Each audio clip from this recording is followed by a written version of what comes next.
রাধে রাধে বন্ধুরা, good morning. কেমন আছো সবাই? আশা করছি তোমরা সকলেই খুব ভালো আছো। আমিও খুব ভালো আছি। পৌলমিস ওয়াইটি ব্লগে তোমাদের সকলকে স্বাগত। নতুন আরও একটা ব্লগ নিয়ে হাজির হয়ে গেছি। তো কি বলবো, আজ প্রচুর কাজ আছে। আজ হচ্ছে শুক্রবার, এখন বাজে ধরো ওই 12টা বাজতে 2 মিনিট বাকি আছে। এখন থেকে আমি আমার ব্লগটা স্টার্ট করছি। তো সমস্তটাই তোমাদের সাথে শেয়ার করব। আর আমার বিছানা গোছানো বলতে গুছিয়েছিলাম, আবার নোংরা। মা তো বাজারে গেছে, আর রান্না বান্না বলতে হয়েছে শুধু ভাতটা হয়েছে, আর আপাতত কিছু রান্না করা হয়নি। সাথে আরেকটা ফোন আছে আমার, তো এই ফোনের ব্যাক ক্যামেরা ভালো না, ওই ফোনটাতে কল করতে হয় তারপরে খোলে, নয়তো খোলে না। ফোনটার অবস্থাটা খুবই খারাপ। এই যে দেখো, ফোনটার একদিকে কেমন দাগ হয়ে গেছে, আর আমি যদি পাশের এই সাইডে চাপ দিই তো তবুও কিন্তু ফোনটা খোলে না। এই যে দেখো, চার্জে দিতে হয় তারপরে ফোনটা খোলে। তো আমি এখন চার্জে দিলাম, চার্জ নেই। তো চার্জ হতে থাক, আমি আমার কাজগুলো ঝটপট করি। আজ ভেবেছি আমার ঘরের এই যে বালিশের কভার গুলো আজকে ধুয়ে দেব। আর আমার কোল বালিশের কভারটা আমি আজকে চেঞ্জ করে নিয়েছি। জানো তো, মাঝে মাঝে আমার নিজেরই মনে হয় যে আমার ভিডিওতে কি আছে যে তোমরা দেখতে পছন্দ করবে। এমন তো কোনো ক্রিয়েটিভিটিও নেই, সেরকম ভাবে কন্টেন্ট বানাতেও পারি না। সত্যি বলতে ডেইলি লাইফে যেগুলো হয় সেগুলোই তোমাদের সাথে শেয়ার করি।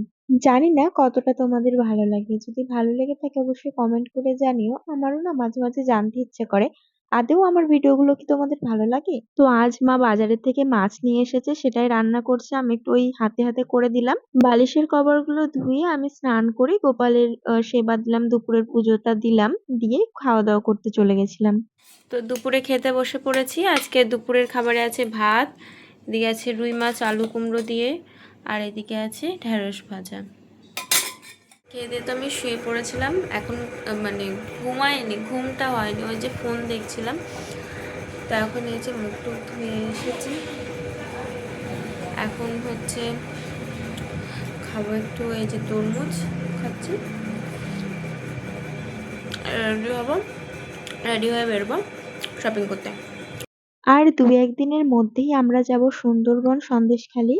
তো সেখানে যেহেতু যাব তাই কিছু শপিং করতে হবে আমাদের। তো আজ যাব কাঁচরাপাড়া শপিং করতে। রানাঘাটে টুকটাক করেছি, আর কাঁচরাপাড়াতে বেশ ভালো কালেকশন থাকে, রিজনেবল প্রাইসের মধ্যে পাওয়া যায়। তাই ভেবেছিলাম মা আমি দুজনে যাব। আর এই টি শার্ট বা টপ যেটাই বলো না কেন, এটা আমি নিয়েছি বাজার কলকাতা থেকে। আমার পার্সোনালি খুব ভালো লেগেছে, তবে আমার মার কিন্তু ভালো লাগেনি।